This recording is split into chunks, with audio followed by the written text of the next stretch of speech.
We back. What up, though? Hey, Game of Thrones, Season 6, Episode Quattro. We back. Ray God's returned. Everybody, he's back. He had, took a little break. He has some stuff to do. We gonna jump right into it. What happened in this episode this week? Let's go to the islands. Let's go to the Iron Islands. And we had Theon come back to the islands. And he kind of got some bad news when he landed. He had some bad news. He dropped down and it was just like, hey, dog, your daddy dead.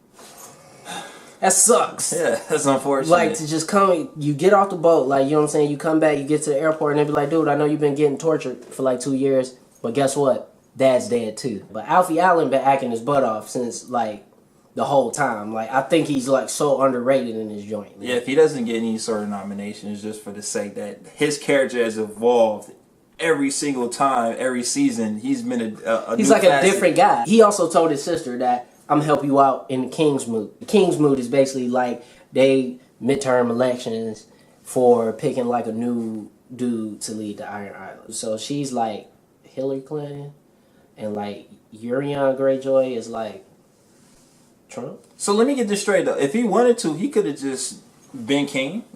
Well, not really, because they got to elect one in the Iron Islands. So in the Iron Islands, no matter what, you have to have a King's Moot. Okay. So that was from book 2 back in the book series. So no matter what, you got for King's Moot, and you can't just pick a dude. We see the return of the Lord, ruler, the Osiris of Westeros, Littlefinger, Mayor Carcetti from The Wire. You know what I'm saying? Like, he back in this boy, and he's still manipulating, dog. And now he's manipulating on a bigger level because he basically tells Robb and Aaron, we about to go to war. And he's just kind of like, yeah, okay. So he kind of just defers everything to Littlefinger, and Littlefinger is basically like the understood ruler of the Vale. Okay. You know, and the Knights of the Vale hate that, but they know there's nothing they can do about it because he basically has the influence of Robb and Aaron, so there's nothing he can do. There is no communication lines except his. And he knows. Littlefinger has a master plan. And no one knows what it is. I'm telling you, like, when it's all said and done, I actually think Littlefinger is actually like, I don't want to say the end villain. I don't think he's like the end boss. But he's close to like the end boss. He's like a sub-boss of the final level. Okay. Because when you look at him, he does all this stuff and he hasn't lost. He's like Geese from SNK, dude. He's just sitting there. Every time something bad happens, he's just like, predictable. And he's just slamming the rest of Westeros. A little Capcom SNK for you guys. Well, you had Ramsay basically being a disgusting, vile individual that he always has been, you know. And basically, Osha, right? Osha, yeah. She came in. She wasn't really attempting to manipulate. She was just trying to basically stay alive.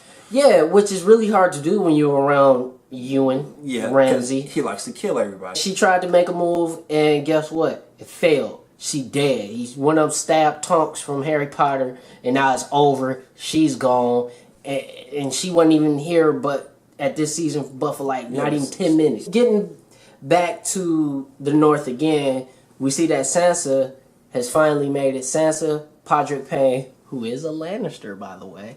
Well, he's a Lannister bannerman.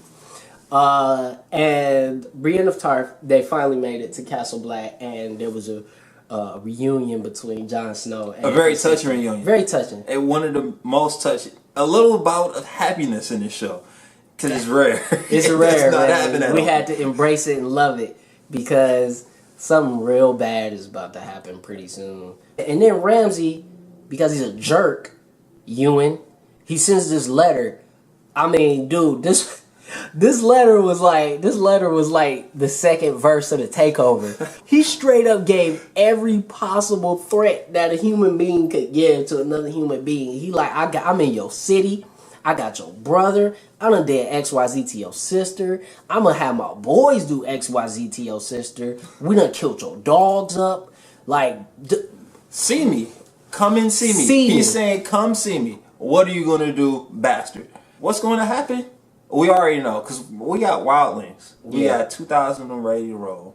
We got Littlefinger plotting You have there's a high point and a high stakes matter happening with Winterfell right now. Yeah, everybody knows it's a big fulcrum. Yeah, it's a big fulcrum. I feel like, you know, our episode 9, which we know is like usually our huge episode. I feel like that's gonna be like some sort of battle for Winterfell. Could be, and because everything seems to be leading up with that. But Ramsay, meanwhile, is sending out letters like, as Robb Stark, he don't want it with the Boltons. No, we gotta go to King's Landing. So now we already know the High Sparrow likes to fuck with people's heads. Yeah, he do. He's a jerk. He's really a jerk. He tries to play it off. He's a jerk. You got the Tyrells ready to ride on him, and that basically means that the city's about to go down. The city's going down. Okay, so the Tyrells have the second largest army in all of Westeros, basically. The Tyrells can't be touched on military prowess. If they bring their whole brunt of their force on King's Landing, nobody's gonna touch them. Do you think they're gonna have the Queen walk? Do you think it's even gonna get to that? Nah, I mean... You think it's gonna be slaughtered before then? You think it's gonna happen? I think it'll be like one of those dramatic, like, right before they make her, like, get naked. So the Tyrells might come in. They've teamed up with the Lannisters. They finally realize we have a common enemy. And we got to ride on him. And Tommen's still being the hoe. Tommen's whack, dude. Like, yo. Like, I even wish Joffrey was just back just for his insanity. Just because Joffrey would have been like, yo, kill that guy now. Joffrey make decisions. He does. Tommen, he's sitting there like, well, you know. You know who Tommen is? Joffrey is George Bush.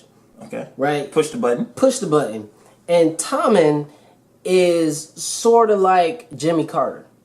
And I'm only saying that I like Jimmy Carter. Habitat for Humanity is awesome. But that's what happened in King's Landing. But the bulk of our episode this week popped off on the east. You know what I'm saying? Way, way, way out in Saudi Arabia. We first see Tyrion, Missandei, and Grey Worm, and they dealing with the slavers out in Slavers Bay. Basically, you're trying to make some decisions and bring peace. And, you know, everybody's not about peace where they at. Tyrion made a deal with the slavers and said, hey, we'll give you 7 years to abolish slavery, and that'll be what it is. Now, Grey Worm wasn't feeling that. Grey Worm wasn't feeling that. The Steph and Aisha Curry of Marine were not feeling that. They were like, yo, we've lived through that. And they have valid points. Like, we've lived through that. You can't possibly understand what these people will do to you and how they'll use you. Tyrion, you already know, he's next level. Yeah, he's already beyond what they thinking about. He's next level. He's only done it before. Him and Varys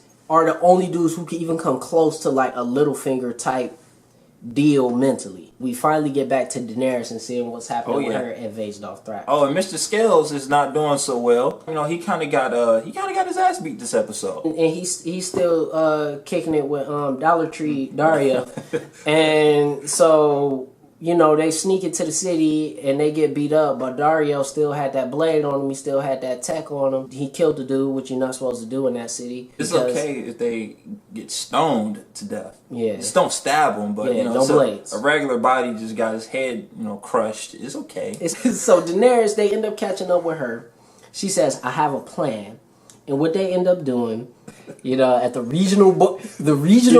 regional conference of calls, they were all sitting in the room basically talking mess about Daenerys, and she basically says, like, you know what? I'm not feeling y'all no more. I'm about to take over. The true blood of Targaryens says that flame is, you know, it does not harm them. Now, unfortunately, the cows don't know who the fuck she is, and they got bodied. So basically what she ends up doing, she knocks over the little torches they were using to light the council up, burns up... And lights the council up. And lights the council up. Everybody get burnt up. She cool, because she's impervious to fire. And she roll out, dude, there's no more calls. Who the callers are going to follow? They going to follow her, because she came out the building...